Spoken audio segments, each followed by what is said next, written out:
The fall of El Mencho and the hidden war behind it. Something happened in Mexico last weekend that most people scrolled past without fully understanding what it meant. A man was killed. Not just any man. One of the most feared, most wanted, most untouchable criminals on the entire planet. A man the DEA had hunted for over a decade. A man who had survived everything: assassinations, raids, betrayals, and the full weight of two governments trying to bring him down.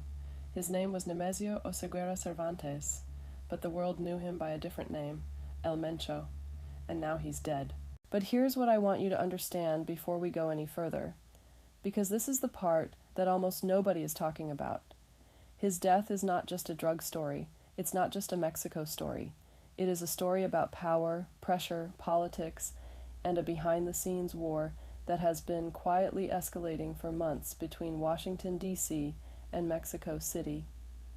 A war fought not with troops and missiles, but with ultimatums, intelligence files, trade leverage, and the kind of backroom conversations that never make it onto the evening news.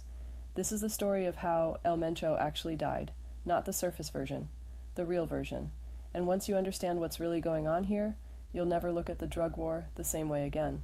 Let's start with who El Mencho actually was, because the name gets thrown around a lot, but very few people grasp the true scale of what this man built. Nemesio Oseguera Cervantes was born into poverty in the state of Michoacán, Mexico. He wasn't handed a criminal empire. He clawed his way into one.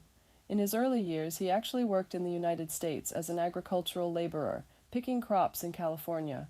He was arrested multiple times on drug charges. He was deported.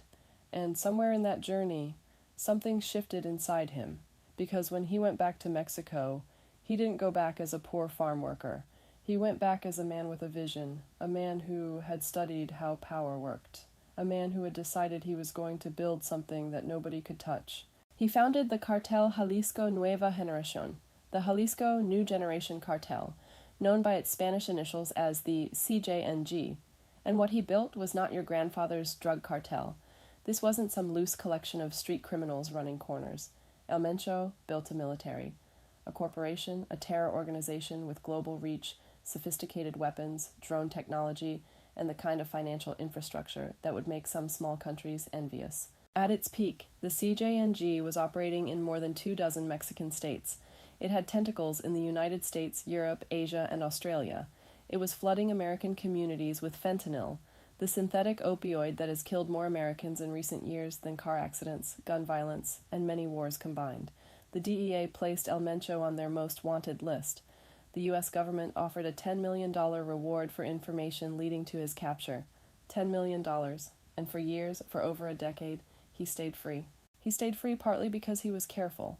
He rarely appeared in public. He communicated through layers of intermediaries. He moved constantly. He had a network of informants inside law enforcement that kept him one step ahead of every raid. But he also stayed free because of something far more uncomfortable to talk about: the deep, structural rot of corruption inside Mexico's political and law enforcement systems. El Mencho didn't just survive despite the Mexican government. In many ways, he survived because of it. Now let's talk about June 2020, because this date matters enormously to what happened last weekend. Omar García Harfuch was the chief of police in Mexico City. He was one of the most prominent law enforcement officials in the country, and on the morning of June 26, 2020, a convoy of vehicles ambushed his car in broad daylight on one of Mexico City's busiest streets. They didn't send a few gunmen, they sent dozens of heavily armed attackers. They used assault rifles, they used grenades. The attack was so brazen, so militarized, so audacious, that it shocked even people who thought they had seen everything the cartel world had to offer. García Harfuch was shot 3 times. He survived. Barely. The attack was widely attributed to El Mencho and the CJNG. It was a message, a declaration that the cartel could reach anyone, anywhere, at any time, even in the heart of the capital, even in broad daylight, even a man with a security detail and the full resources of the city behind him. Here's the part that makes what happened last weekend so extraordinary and so layered with meaning. That same man, Omar García Harfuch, is now Mexico's Secretary of Security and Citizen Protection. He is the top law enforcement official in the entire country, and he is the man who oversaw the operation that killed El Mencho. Think about what that means for a moment. The man who survived El Mencho's assassination attempt in 2020 is the man who signed off on the mission that ended El Mencho's life in 2026. You cannot write fiction this dramatic. Whatever else you take from this story, understand that there is a deeply personal dimension to this operation that goes beyond politics and beyond policy. There is a man in Mexico City right now who has been waiting 6 years for this moment. But let's zoom out because, while the personal drama is compelling, the geopolitical story is what will shape the next decade.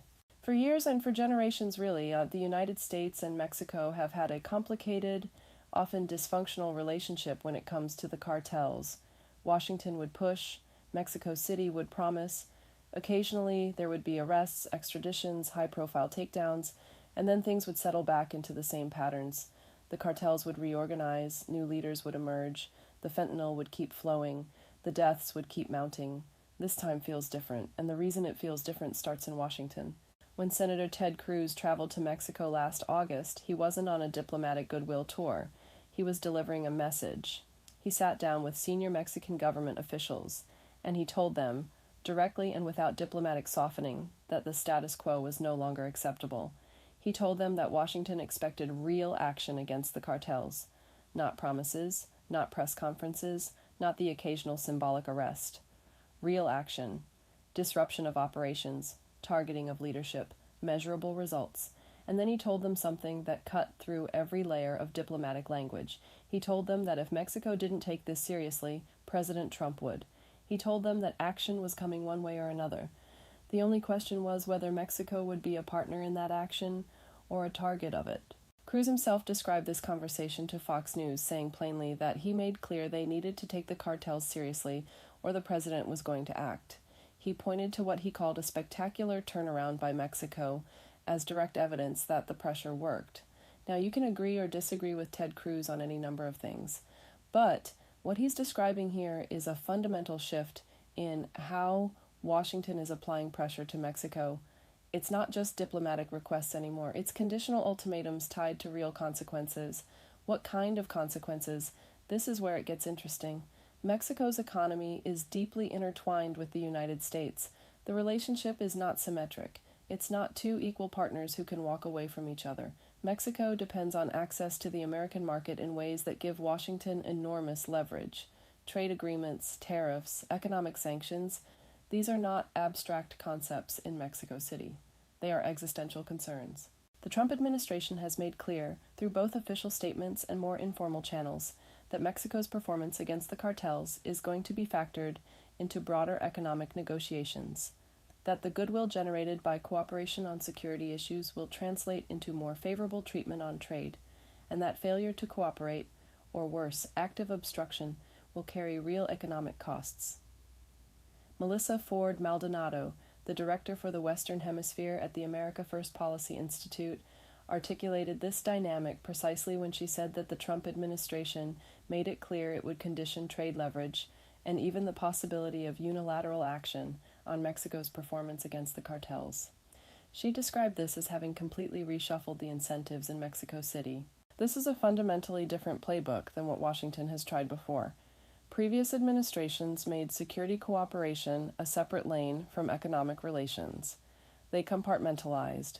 They said, "We'll work with you on trade, and separately we'll push you on security, but we won't explicitly link the two." The current administration has collapsed that wall. It has said explicitly that these things are connected, that if you want access to American markets and American goodwill, you need to deliver on security. And if you don't deliver, the economic consequences will be real. When you understand that framing, El Mencho's death starts to look less like a Mexican law enforcement success story and more like an inevitable output of a system that has finally been restructured to produce results. But here's where I want to slow down, because I think the most important part of this story is actually the part that the celebratory coverage is skipping over. El Mencho is dead. The CJNG is not. The Jalisco New Generation cartel is not a one-man operation. It is not a personality cult that collapses when the personality at the top is removed. It is a sophisticated criminal enterprise with deep roots in multiple states, enormous financial reserves, established trafficking routes, corrupted officials at every level of government and law enforcement, and thousands of members who have spent years building careers within its structure. The cartel existed before El Mencho made it famous. It will exist after his death. History is instructive here. We have been through this before. When Mexican authorities and American agencies took down El Chapo, Joaquin Guzman, the legendary leader of the Sinaloa cartel, there was enormous celebration. Here was one of the most notorious criminals in history, finally brought to justice, finally extradited, finally facing American courts. Surely this would be a turning point. Surely the Sinaloa cartel would weaken, fragment, collapse. It didn't. The Sinaloa cartel survived. It adapted. It continued operating. And in the years following El Chapo's imprisonment, fentanyl trafficking from Mexico into the United States actually accelerated. Ford Maldonado put it with devastating clarity. The history of taking down cartel leaders has not produced lasting stability. What it produces is temporary disruption of command and control, and temporary disruption is not the same thing as structural change. What actually needs to happen, and what has almost never happened, is dismantling the ecosystem that allows cartels to exist. That means going after the corruption networks, the political relationships, the financial infrastructure, the money laundering operations, the legitimate businesses that serve as fronts, the politicians who take cartel money and provide cartel protection, the law enforcement officials who tip off cartel operatives when raids are planned, the judges who make certain cases disappear. That is a much harder, much longer, much more dangerous project than sending special forces after a single high-value target. It requires the Mexican government to essentially investigate and potentially prosecute itself, or at least significant portions of itself. It requires a level of institutional courage and political will that has historically been very difficult to sustain. There is one more dimension of this story that deserves serious attention, and it's the dimension that makes the geopolitical picture even more complicated than it already appears. Ford Maldonado raised it carefully but directly. The CJNG has a long, bloody rivalry with the Sinaloa cartel, and the Sinaloa cartel has long been suspected of having a more accommodating relationship with certain elements of the Mexican political establishment, specifically the Morena Party, which currently holds power. This is an allegation, not an established fact, but it's an allegation that has been made repeatedly by credible analysts and former officials, and it frames the killing of El Mencho in a very different light. If the current Mexican government has, in the past, had a more tolerant posture toward the Sinaloa cartel and a more hostile posture toward the CJNG, then killing El Mencho is not necessarily evidence of a genuine commitment to fighting all cartels. It could be evidence of something more strategic and more troubling, using the appearance of anti-cartel action to eliminate rivals of preferred criminal partners while claiming credit for fighting the drug war. This is exactly the kind of complexity that gets lost in the headline version of this story. Drug lord killed is a clean narrative. The reality underneath it is messier, more ambiguous, and more politically charged. The real test of whether Mexico has genuinely changed its approach to the cartels will not be El Mencho's funeral. It will be what happens in the months and years that follow. Will Mexican authorities go after the financial networks that kept the CJNG funded? Will they pursue the political figures who provided protection to the cartel? Will they address the territorial control that allows criminal organizations to effectively govern entire regions of the country? Will they take on the Sinaloa cartel with the same apparent ferocity they've just demonstrated against the CJNG? Those questions don't have answers yet. And until they do, Ford Maldonado's assessment stands. What happened last weekend is significant. It is not a transformation. So what does all of this mean for you? If you're an American, El Mencho's death has a direct connection to the fentanyl that has been pouring into your communities, your neighborhoods, your families. The CJNG was one of the primary organizations responsible for manufacturing and distributing the fentanyl that has killed hundreds of thousands of Americans over the past decade. Hundreds of thousands. More Americans have died from fentanyl overdoses in recent years than died in the Vietnam War, the Korean War, and the Gulf War combined. This is not a distant foreign policy problem. It is a public health catastrophe happening in every state, in every demographic, in cities and suburbs, and small towns across the entire country. El Mencho's removal from the equation is meaningful. It creates disruption. It may slow certain operations, at least temporarily, But the demand for fentanyl in the United States is not going away. And as long as that demand exists, someone will find a way to supply it. New leaders will emerge within the CJNG. Other organizations will move to fill any vacuum. The economics of the drug trade are brutal and relentless. They don't stop because one man is dead.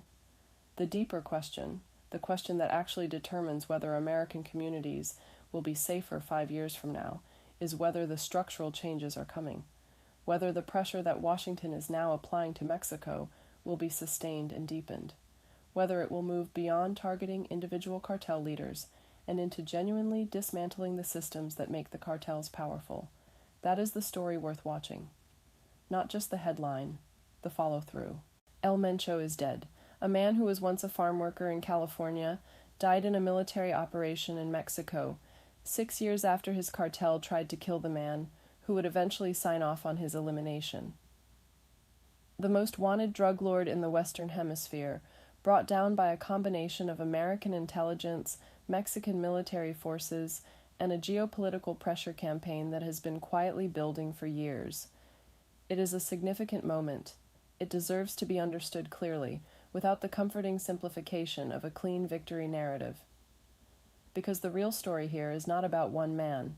It is about whether two governments, with deeply complicated histories and often conflicting interests, can finally build something that works, not just for a headline, but for the long haul. The cartels have survived everything that has been thrown at them for 50 years. They have survived wars, decapitation strategies, mass arrests, extraditions, and international pressure campaigns. They have survived because the systems that support them have not been fundamentally changed. Now there are signals, real, meaningful signals, that something different might be happening, but signals are not guarantees. And one dead drug lord, however significant, is not a revolution. Watch what comes next, because that's where the real story is.